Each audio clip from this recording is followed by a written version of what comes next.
All right, so in 4.8 we talked about the isosceles triangles and specifically the base angles theorem and the converse to the base angles theorem. What does the base angles theorem tell you?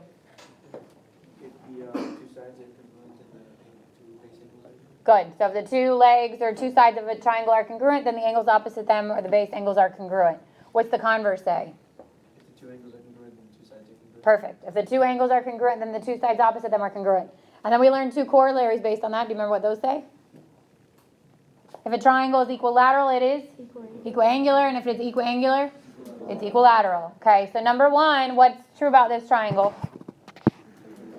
It's equilateral and equiangular, right? So if it's equiangular, which it's marked as equiangular, then it's equilateral. All three of these are marked as congruent, which means all three sides would also be congruent. And x equals 8.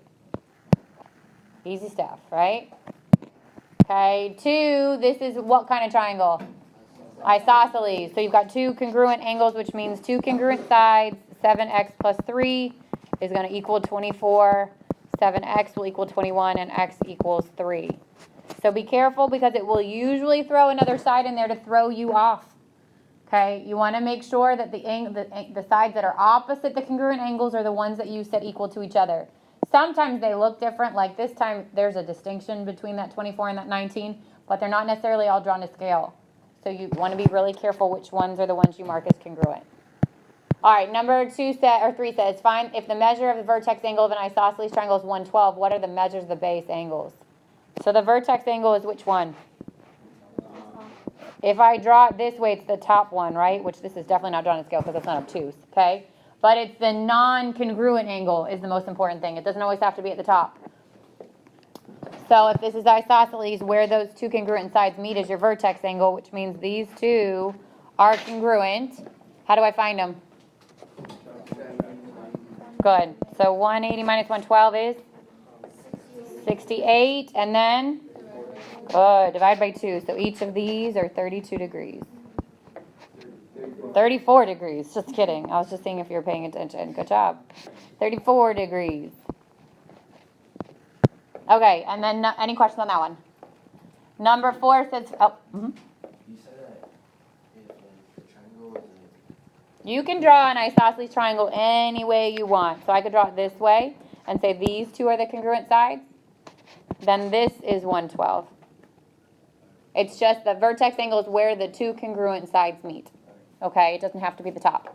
If you're drawing it, make it the top makes sense to you, go for it. But if it's already drawn, it doesn't have to be that side or that angle. All right, number 4 says find the perimeter of the triangle. So what's true about this triangle? It's equiangular, which means equilateral. So I can say any two pairings of these equal each other. X plus 13 equals 2x plus 4. Subtract the x, subtract the 4, and I get x equals 9. If I set these two equal to each other, should I get the same answer? If I set these two equal to each other, should I get the same answer? Good.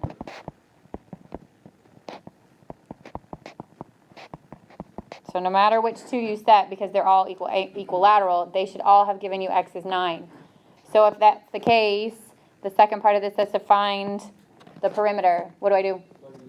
Plug it in. So easiest one is probably this one, right? 9 plus 13 is 22. And then what's true? All of them are 22, which makes the perimeter 66. And this time it gave you measurement of centimeters. Questions overall? Not too bad, right? Okay. Yeah, which is equilateral, right? So if this is 60, 60, 60, this is equiangular, right? Which is equilateral. By definition on isosceles is what? What's the magical words? At least two sides the same. Doesn't have to be exactly 2. So every equilateral triangle is also isosceles, right? Is every isosceles also equilateral? No. Every equilateral by definition, so equilateral has 3 the same. Isosceles just needs 2. But it's at least 2. So it's 2 or 3. So that is an isosceles triangle. It's also equilateral. But but it's isosceles because it has at least two sides the same, right? Does that make sense? Yes. Yeah? Okay. Okay, and then 18 says, are isosceles triangles always acute triangles? And explain your reasoning. So they're not, right? I could have an isosceles triangle. Let's say that this is 70 and 70. What would be the remaining angle? 40, okay? That could be an acute isosceles. So you can have an isosceles triangle that has all three angles acute, right? That's possible. Okay, but I can also say that that top angle is 100 degrees. Now what are my other two angles? 40 and 40. Is this acute? Is it isosceles? So it's possible to have an obtuse one, right? How about a right one? Yeah, like number 17. Yup. If this is a right angle, what are these two bottom angles? 45 and 45. So what's true about the acute angles in a right triangle? Say again. Not supplement. Complement. The acute, right? Because those two would add up to 90 degrees. Yes? Right? So an isosceles triangle can be acute, it can be obtuse, or it can be right. Make sense? Yes? Can it be equiangular? What's equiangular? Equilateral. Is equilateral isosceles? Yes. Right? All right, so then your review. So this had the stuff at the top, the classifying, and I'm going to give you back your quizzes, but really be really careful and pay attention to the wordings on things. If it says classify according to sides, then you're looking for equilateral, isosceles, or scalene. If it says classify by angles, then you're looking for acute, equiangular, right, and obtuse. So be careful because some of you gave the other one. And then it gave you the 5 acronyms, right, or the 5 shortcuts to proving triangles are congruent: side, side, side, side, angle, side, hypotenuse, leg, angle, side, angle, and angle, angle, side. And then we got into the stuff in 4.8, which was your isosceles based stuff. Okay, so the evens, right? Number 2 said compare vertex angle and base angles. The vertex angle is the non-congruent one. The base angles are the ones that are congruent or opposite the congruent sides. This is in your own words, so don't stress if it's not exactly the same. Number 4 says sketch an acute triangle. Label its interior angles 1, 2, and 3, and then draw and shade its exterior angles. So it should have looked something like this. Acute and different length sides, and then the exterior angles is when I extend those sides.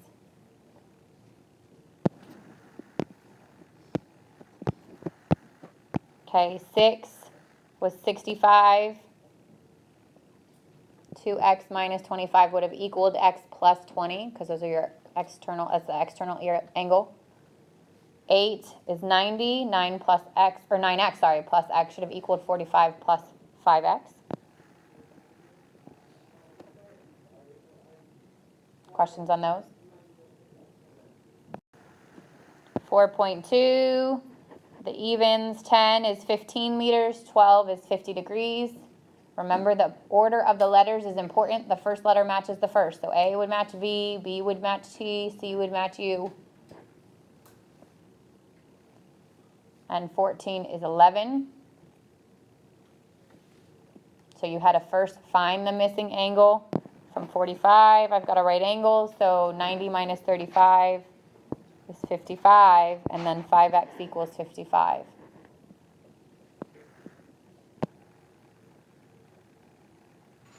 Questions on any of?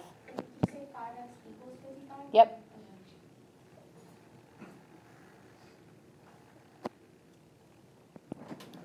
Okay. 4.3 was relate transformations and congruence. You want to make sure that you review the 3 kinds, which are what? Translation, reflection, rotation. So how would you know if it's not a rigid transformation? What happens? Sides are stretched, angles are stretched, something like that, right? So if they are not congruent, if the shape is not exactly the same, then it is not a rigid transformation. So 15 was translation and like up and to the right. 16 was rotation. 17 was reflection. 18, you just had to copy. The reflection would have been upside down this way. This is a really bad drawing, something like that. Or that wasn't. Just kidding. Or that way. It would have been like that, okay? I'm not gonna make you draw on the test. This is why I didn't give it to you then. All right, 4.4 was the start of the acronym. So 4.4 was side, side, side. 19, those two triangles are congruent from side, side, side. And 20, not congruent. Okay, you don't have 3 pairs of congruent sides. 45, now you had side angle side and hypotenuse leg. 21 is yes, side angle side, you have your vertical angles there. And 22 is no. Wait. The order of the letters is wrong. That's what's wrong there.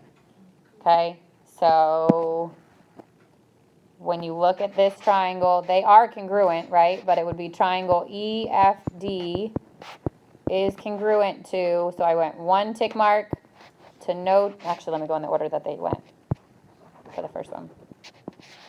So DEF went the hypotenuse to the shorter leg. I have to go in the same order on the other one. Hypotenuse to the shorter leg, which would have been HGF.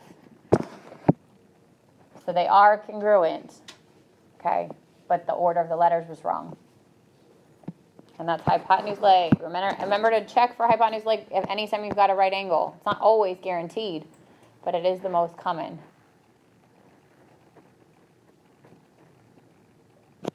Everybody good on those? Okay, 4.6. So it says state the third congruence that's needed to prove that triangle DEF is congruent to triangle GHJ using the given postulate or theorem. So 23 said to use angle side congruence. You had the side, you had one of the angles, you needed the other pair of angles. 24 was angle side angle. Same thing, you had the side, you had the angle, but you needed the other angle, and you needed that side to be included, which means it has to be D and G.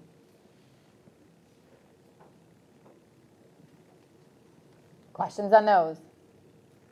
Okay. 4.7 was where we started CPCT. So it said to write a plan for proof, but my advice would be to make sure that you could write a proof out for these.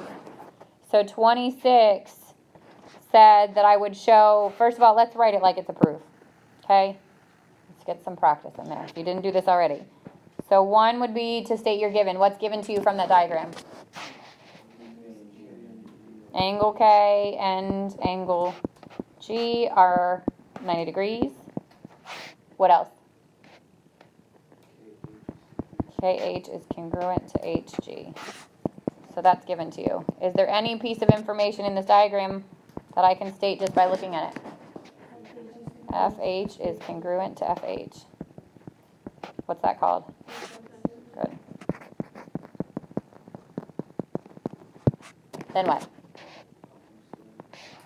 I already have enough information to prove these are congruent. Triangle KFH is congruent to triangle GFH. Hypotenuse leg. Then what? Go ahead. What's the difference between a plan for a proof? Yeah, plan for a proof would be like you're just going to talk it out. Like first I would do this, and then I would do that, and then I would do this. You won't be doing a plan for a proof on your test. You'll be doing a proof. Yeah, 2-column proof. Flow proof is just like you can draw it abstractly. Like this goes to that, this goes to that. And a flow proof, the difference is you can show that I don't need it to be in that order. So from my given, I could have gone in 2 directions. I could have said reflexive, and it didn't have to be based on either of the givens, right? That's all. But you'll do a 2-column proof. Yep. Okay, hang on, I'm not done with 26. What's the last step? What am I trying to do? So why is angle 1 congruent to angle 2? CPCTC. If the 2 triangles are congruent, then their corresponding parts are congruent. What if I asked you to prove that FH bisected, or bisects, angle KFG? Could you get there? How? Yep.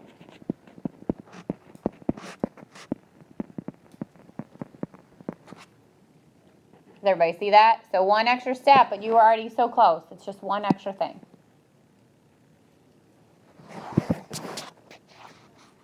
So you need to put, like it was the bisect, that was not part of the. Right, like if that was the proof. If the proof said, prove that FH bisects angle KFG. Yeah. Okay, so 27. So state our givens. SV is congruent to VT. SQ is congruent to TQ. What else is in that that picture that I could state without even using? Good. QV is congruent to QV. And that is reflexive. So now I've got this. Who's saying? What's true about those triangles?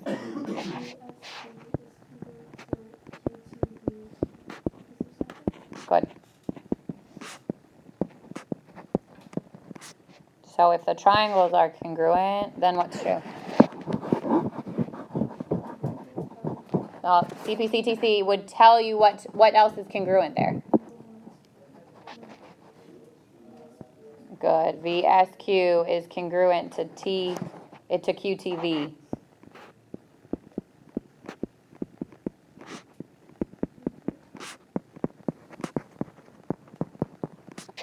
Now what's the relationship between QSV and 1?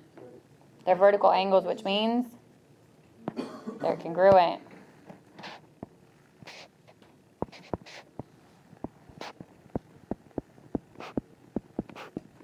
And same thing for TQTV and angle 2, which is vertical angles theorem. Now if QSV equals 1 and QSV equals QTV and then QTV equals 2, can I link 1 and 2? Substitution, good. So if you do it in 2 steps, it would be transitive. If I said, since QSV equals 1 and QSV equals QTV, that means that that 1 equals QTV. That would be transitive. And then if 1 equals QTV and QTV equals 2, then 1 equals 2. That would also be transitive. But we did it in 1 step by substituting in both sides of the congruence, which is fine.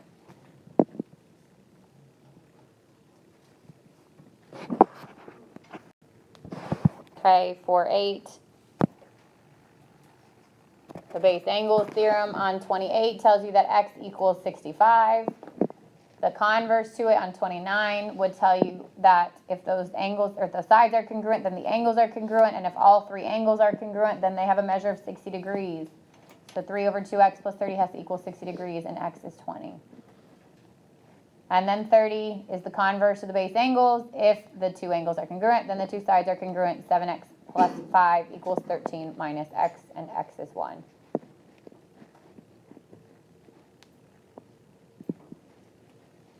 Can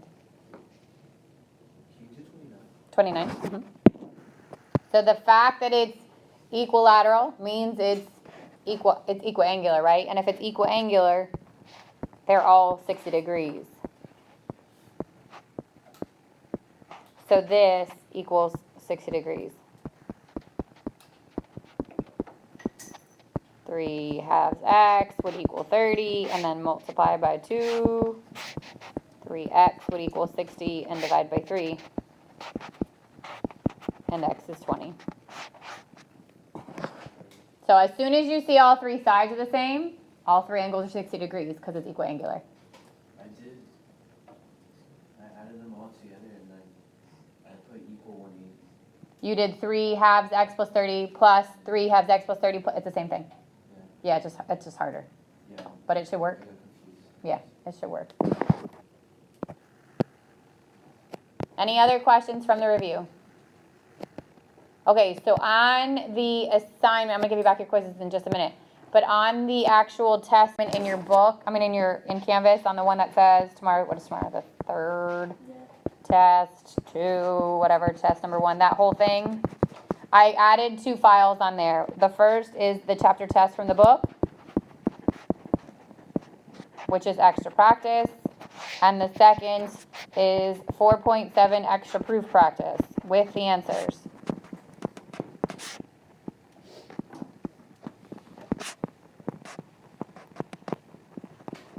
So take advantage of them tonight and make sure that you prepare for it, okay?